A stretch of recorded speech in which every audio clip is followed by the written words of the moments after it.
presentation. This is something that we haven't done before, but it's just a new concept. We want to try it out, so please be aware that we are going to have a recorded copy. The presentation will be available on our website after the event, and again, thank you very much, Mary Ellen, and I'm passing it over to you. Thanks, Janet. Good morning, everybody. I'm going to shut my webcam down just as Janet has, just because we find it doesn't freeze it as much. I know periodically you may hear a bit of a delay if my webcam is on, so I will shut that off momentarily. So as you can see, or you know, that you are signed up and you're sitting in on a webinar for online job search. So this is the second time that we've done this webinar. First of all, I wanted to thank Janet for hosting this whole webinar series. It's been very helpful, and I think it's a benefit to job seekers. It's been a benefit to staff who are working in employment services throughout Ontario, and I think eventually possibly a huge benefit for employers as well. I think that's an untapped market that we can still get into. So I've got our Prezi here, so just let me get started on this here. There we go. So the workshop objectives that we're going to go through today, we're looking at the different types of jobs that you can access through an online job search, exploring some various online job search websites, and there's a multitude of them. I mean, I couldn't begin to even scratch the surface, but I'll give you just a sampling.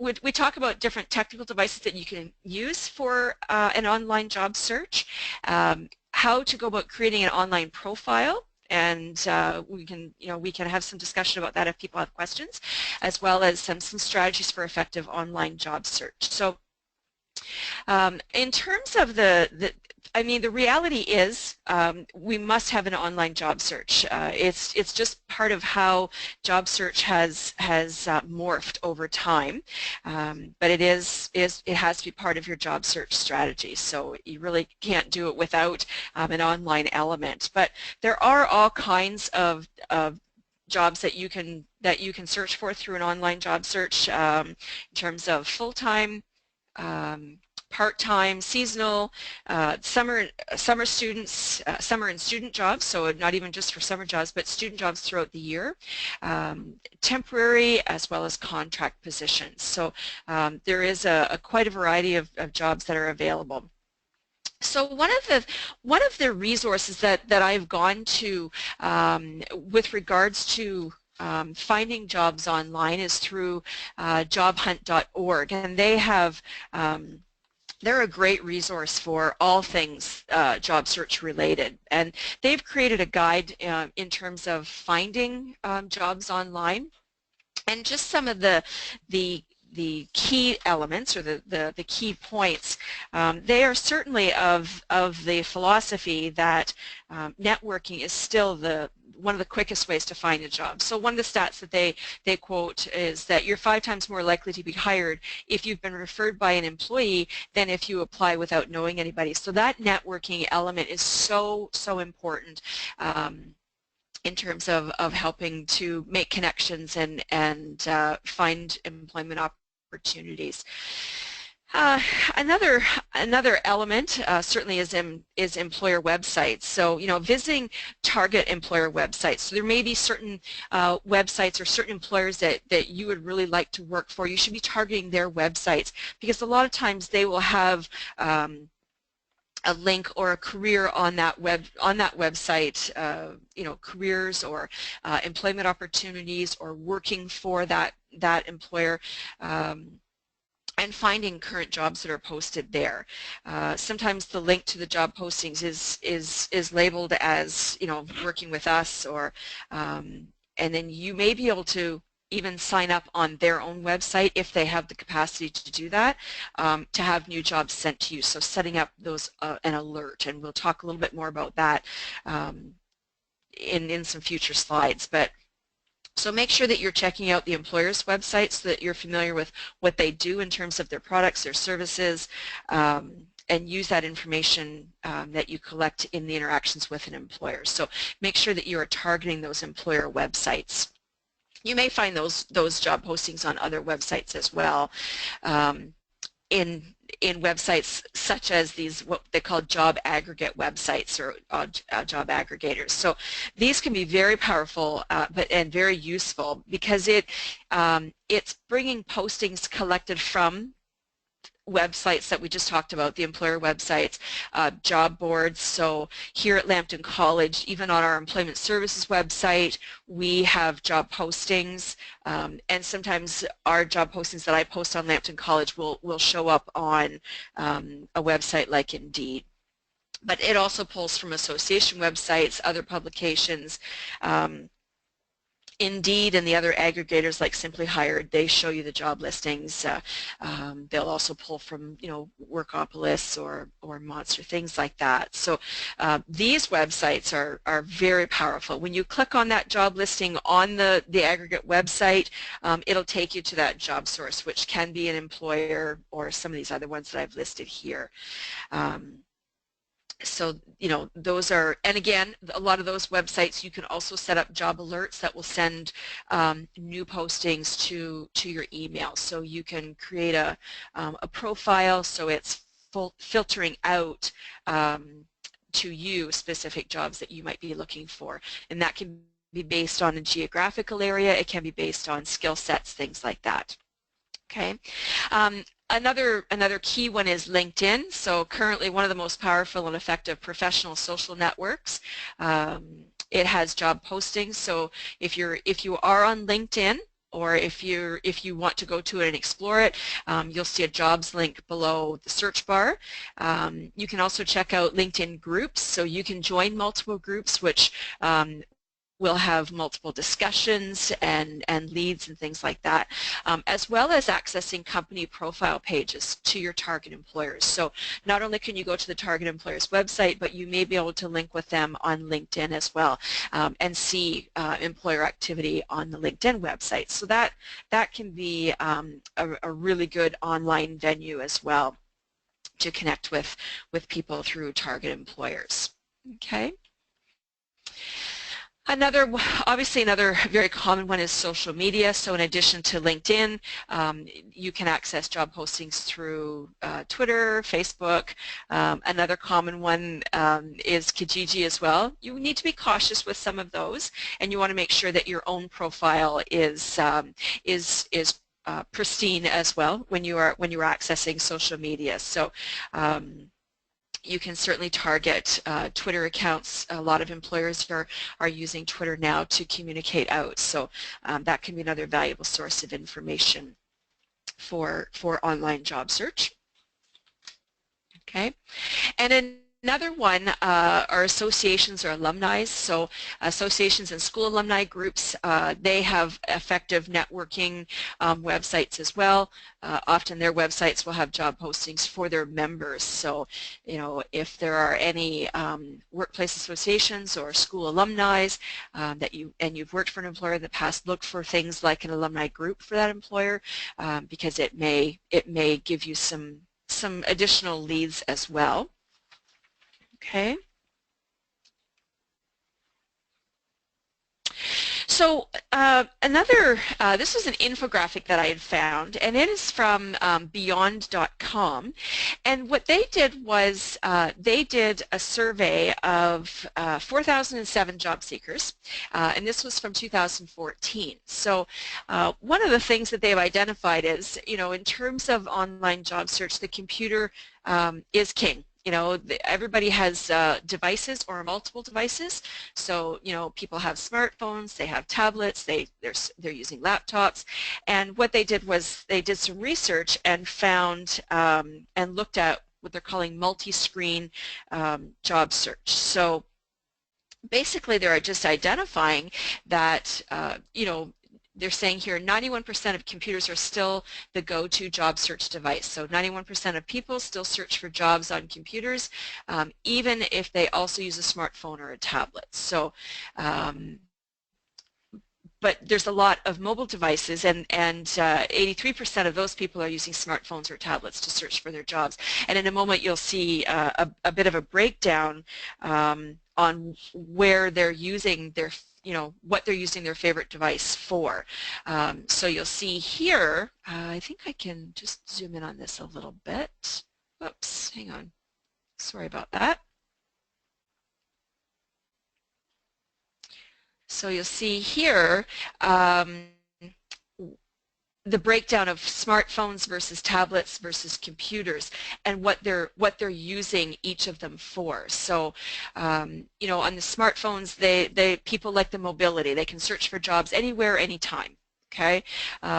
Same for tablets. So certainly those mobile devices are key to providing that immediate job search anywhere, kind of on the fly.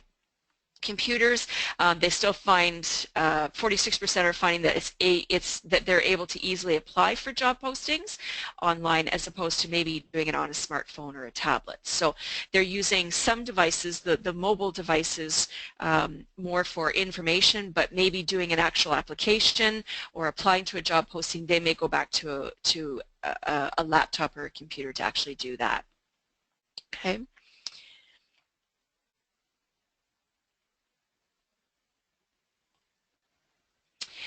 And here, again, what I liked about this was the top job search activity by device. So, 71% are using smartphones. They're checking for job alerts. So if you're setting up some of those job alerts, those alerts may be coming to you right on your phone. So you can be out and about and not miss getting job alerts on their smartphones. 73% on tablets. So multi-screen users are searching for jobs on tablets, and then the computers, again, higher percentage are going back to the computer or a laptop to actually do the job application. So just some interesting information in terms of how you can maybe use multiple devices for different things, and be able to keep in touch with information that you may be looking for. And of course, the distracted job seeker, 83% of job seekers are searching for jobs while watching TV. So they're multitasking as well as using multiple devices.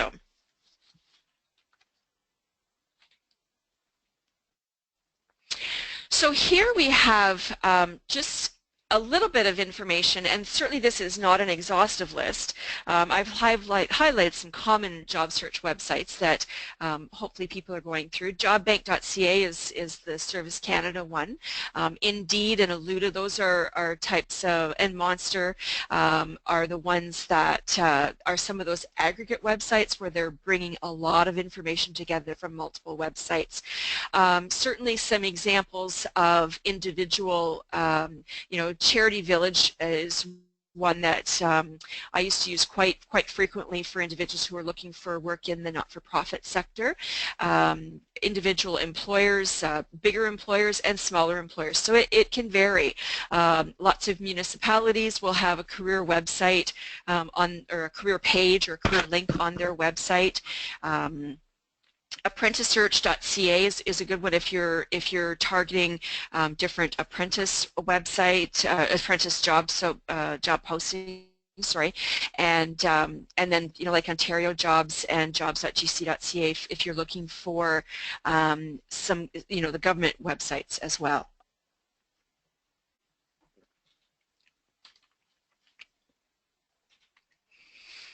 Okay. And an example there, CKHA, just because I'm from the Chatham-Kent area down in southwestern Ontario, pulling up like jobs related to healthcare. So, Google is probably your best friend in terms of finding some of these websites, and then just bookmarking them and making it a practice to hit those bookmarked or favorite sites on a very frequent basis. Okay. So a couple of screenshots that I pulled together here for you. The Job Bank, this is the Service Canada one. Workingincanada.gc.ca is actually the URL for this website. This has a lot of valuable information. in terms of searching for a job, there's lots of information there. But you can also do, there's lots of other links here in terms of career exploration. So you'll see in the green here where you can explore different careers. And of course, this is all linked back to the website for the NOC codes, the 4-digit NOC code. But you can get access to information about various occupations, education programs that are required for various occupations, a lot of wage information, so very good labor market research in terms of wage information, outlooks and trends, and of course skills and knowledge that are required for different careers. So if you're doing career exploration, this is a good go-to website over and above the job search piece that I brought this on for. And then of course employers, this is where they can post jobs. But you'll also see down here job market trends, which can also help.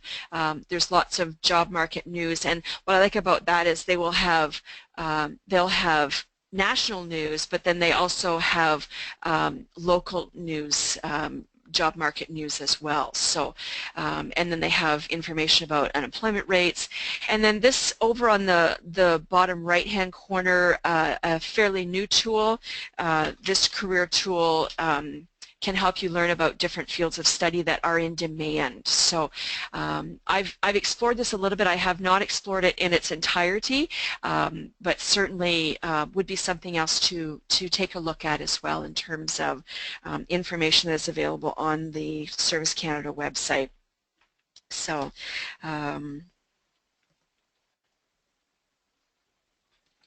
okay. So another one of the tools that is on this website, you heard me talk earlier about subscribing to job alerts. So this is a free email service that you can, that will notify you of new job postings. It can be up to twice a day. It would never be more than that. And it's only sent when new job opportunities are available. So if you've already been sent an alert about a job posting, that wouldn't come through to you again. And you can update your job alerts. You can unsubscribe at any time.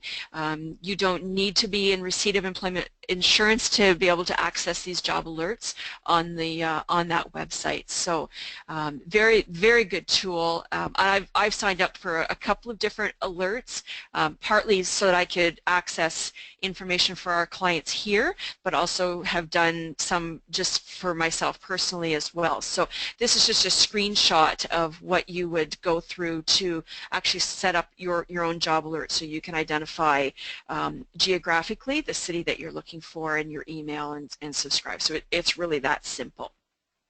Okay, and then what I did was I've just shown you a screenshot of what actually comes in on an email. So I had a job alert that came in from workingincanada.gc.ca. It was actually for instructors, vocational and college instructors.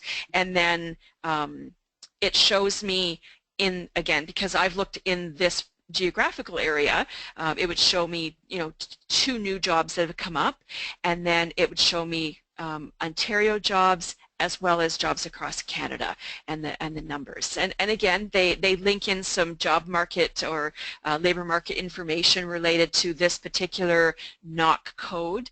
And then again, this is just a screenshot, but this would be a hyperlink. So when I click on that, it would actually take me to the actual job posting. So that's an example.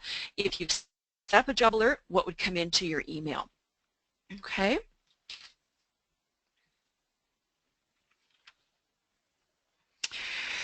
And then this here is a job seeker profile that you can set up as well. So it just shows how you can have your profile activated or deactivated. Obviously right now this one is showing that it's active. Whoops, sorry. And then just my preferences, and I can identify experience and skills. I couldn't get the whole screenshot in, but this is just an example of when you are setting up a job match. This is the one that would allow employers and job seekers to be matched based on their respective needs and profiles. So after being matched, the employer would receive a list of qualified candidates while the job seeker receives the job opening. So there is that component on the job bank as well. Okay.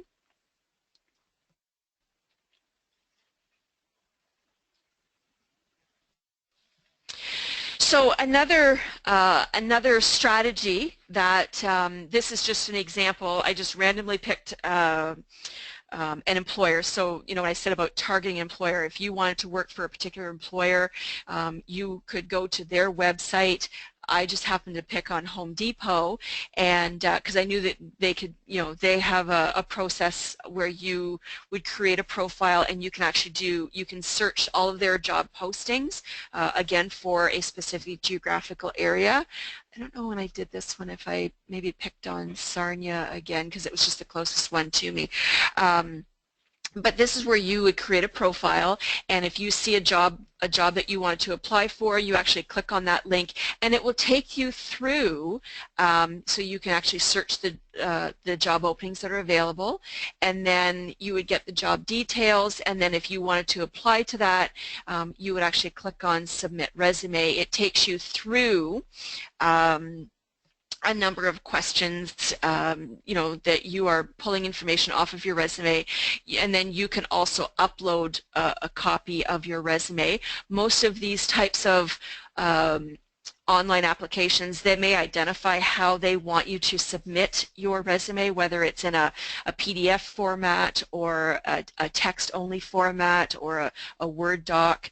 Sometimes they may identify that you only have one upload, so if you are including both a cover letter and a resume, you've got to be able to combine those files because you may only have one upload. Submitting attachments would be the next step. They may ask you about your work preferences, and then the reason I screen captured this was because under additional information on this specific website, which I hadn't seen on other online applications, you know, there was some additional questions that they wanted you to go through and answer before you click submit. But over on this right-hand side, there was a link here. It said social networking information, and I didn't know what that was, so I clicked on it. And what it was it was asking for me as the applicant to give them permission to go and view my Facebook page and my Twitter website. So I had just never seen that on an online application before, so I thought that was kind of interesting that you know, there's always that discussion about what your online profile looks like. You know, you have to Google yourself to see what employers might see, and here they have a link right on their website asking for permission to view your social media websites. So if you're going to go that route, make sure that your online profile is pristine. So there's just an example of an online application, you know, and you can even do this if you have a profile set up on an Indeed website. You know, you can set that profile and it will send you the alerts based on what your target market might be.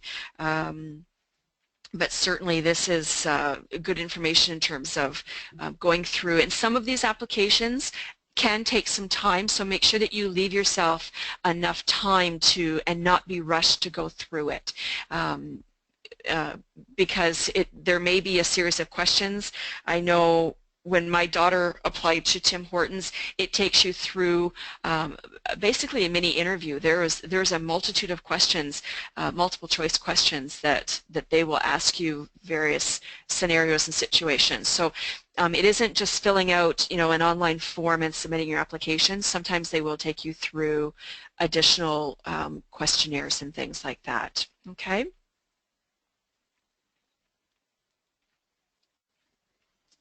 So that was the social networking information question. So when you're looking at doing an online job search, I would suggest, you know, getting yourself really organized, getting a lot of your information together. But before you begin, making sure that you have an up-to-date resume and cover letter. It's including your current dates of training, of education, your employment or your work history. Make sure that you have a professional email address. This is something that I always go through with our clients. Young and old, just in terms of making sure that you have a professional sounding email address.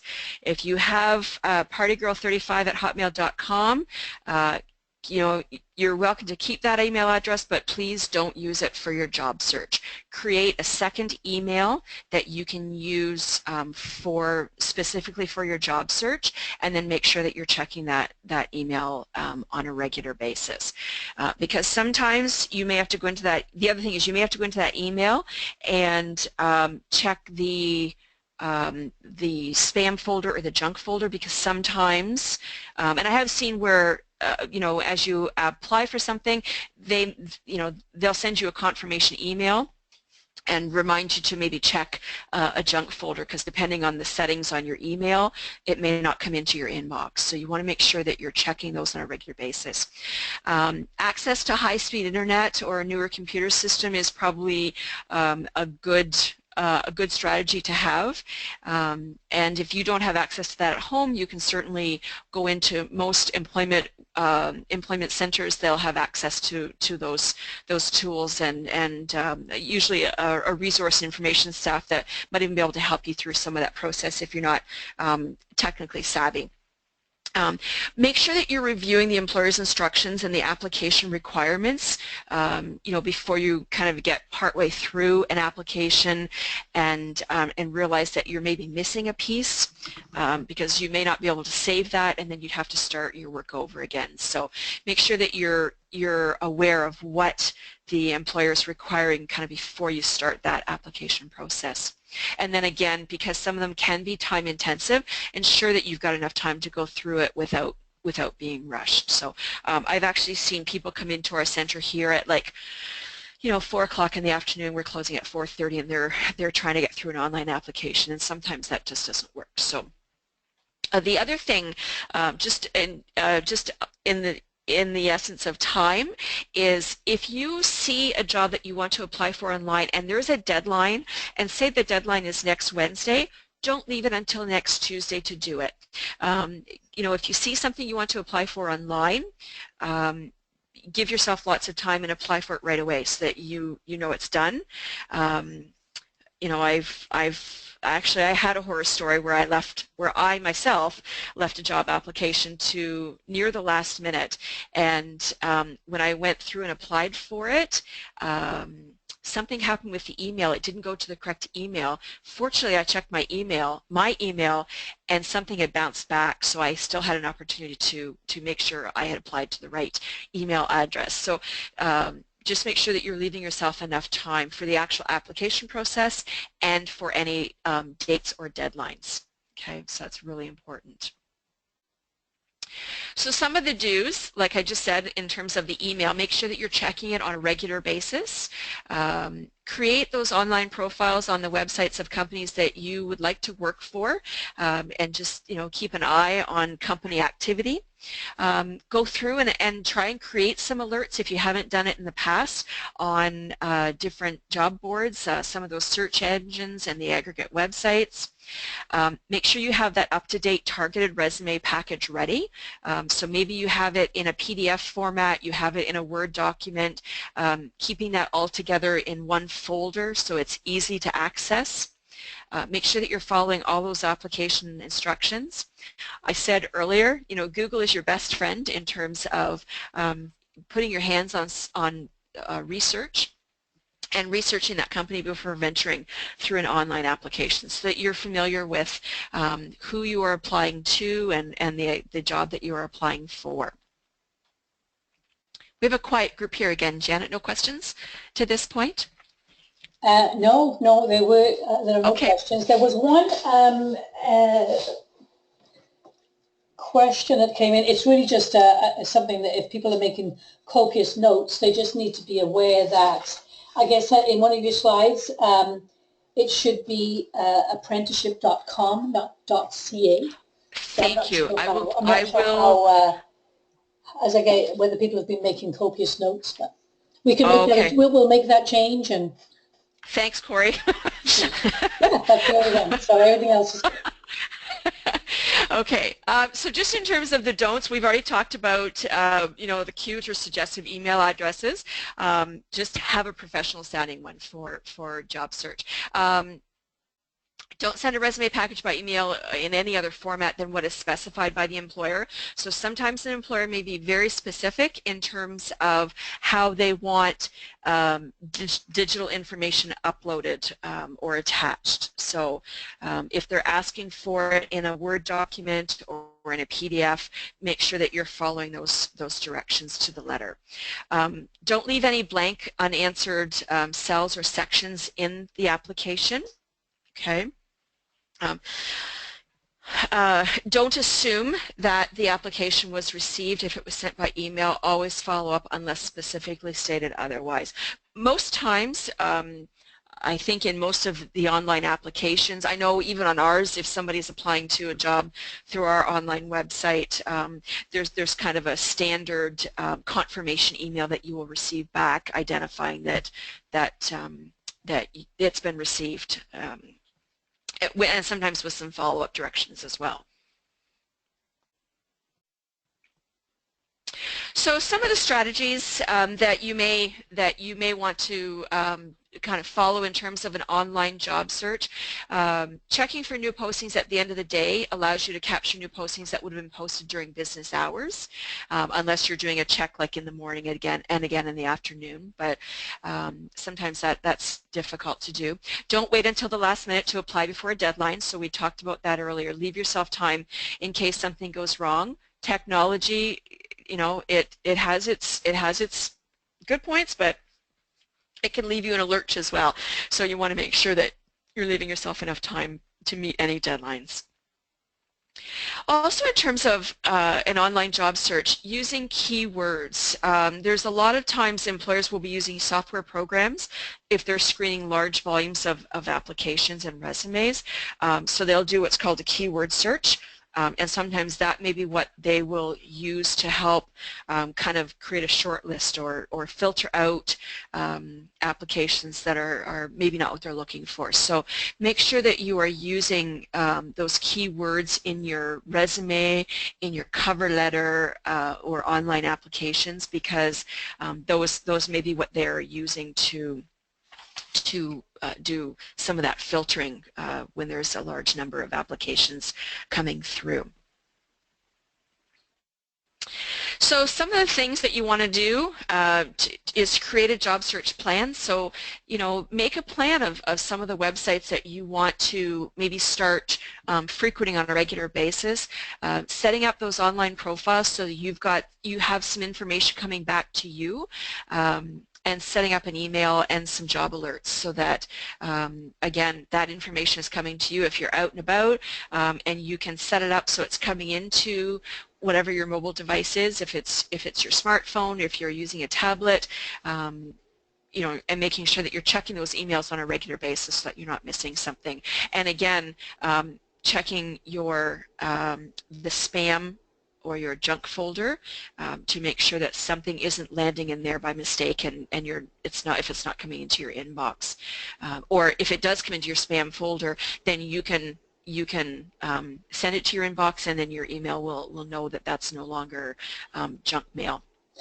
So there's a question here from Pat, which is actually quite the reverse, basically saying how to follow up on an email application that don't send an automated reply. So many employers don't check spam. How do we, any suggestions on? So if the employer's not checking spam, I would think, I know our employers, like whatever email they're setting up, it's going to accept whatever resumes are coming in. But if you're not getting a confirmation email, I'm suspecting you might have to either try and contact the employer and just say, I have forwarded a resume. Is there any way that I can confirm it's been received? Or again, if it's an email and you haven't received a confirmation, I'm thinking you may have to try and make a physical contact with the, you know, it might be an HR department where you're just asking for confirmation. They may be able to go into an email and say, yes, I've received it, or it may be just a call into their switchboard to say, how would I confirm that I've received? Oh, well then, you know, they say we'll connect you with the HR department. If it's a bigger company, if it's a smaller company, it may be just a phone call to see if they can confirm if they've received it. Mm-hmm. Okay, yeah, good point. But I'm sure if you're not the only applicant, many will be doing the same thing. I think they get wise to that pretty quick and yeah, want to change their system. Change their system so that you know that they are either sending out a confirmation email or it may be just a face page if you're filling in an online form. Once you hit submit, there may be just a face page that will come back that will identify that yes, it's been received. So it may not be something that's coming into your email. It may be just a face page at the end of an online form. So Linda has responded with that and basically said you can in your email show setting as receive an open email. Yes. So that's another if you're sending it through an email. Yeah. So you can ask for a read notification or an open notification. Yeah. Yes. Yeah. It's a good point. Okay. Okay. Thank you. So that's kind of the end of my slides. If anybody has other questions or valid points, certainly open to a discussion on other strategies that maybe that I haven't mentioned.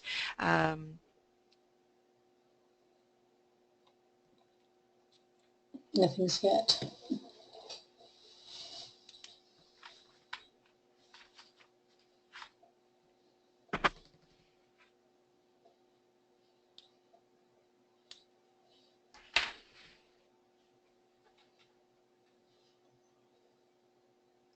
So, Mary Ellen, while we wait to see if there's any other questions, you'll just make that small adjustment on the I will. Resi, Yes, I will. And then resend it to me? I will resend it to you before you post it, yeah. That's great. So good timing. So, yeah. Mm-hmm. Okay, and no other questions have come in, so I'm going to assume that, oh, yes, we're starting to get thank yous, so thank you, Patty. So, Okay. yeah, very informative, and again, thank you very, very much. You're welcome. It's much appreciated, you taking the time, and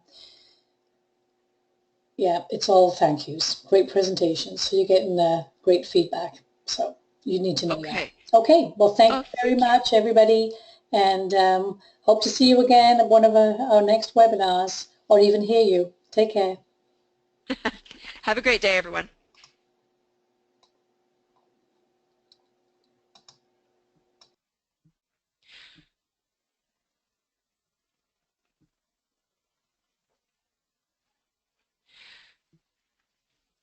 So Janet, did you stop the recording?